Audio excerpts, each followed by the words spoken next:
Hello, Will. I wanted to show you the NeXT Sony 1X CD-ROM drive. So interesting that NeXT was the first company to actually release software on CD-ROM. And they all use this cartridge, and these are becoming harder to find working. If it stops working, it's probably a capacitor, and those can be repaired. So I've got a Peanut CD loaded, and it shows that it is working.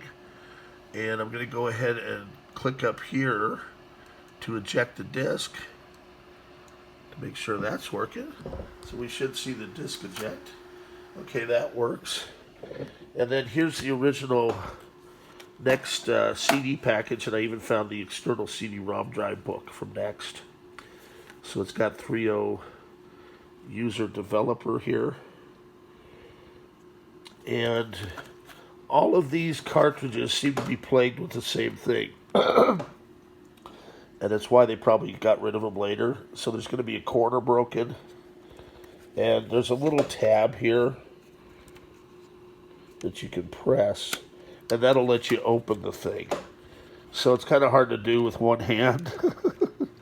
I'll try. Let's see if I can do it. So yep, I got one side up, and then the other should just lift up, in theory. Oh, you got to squeeze it on the corner. So there's a reason this became obsolete, and then it'll lift up. But for whatever reason, I think the plastics just become brittle over 30 years. So I'm giving you like 3 or 4 of these things. They're all going to have the same plague where the corner's broken. And so I'm going to go ahead and ship the CD-ROM drive today.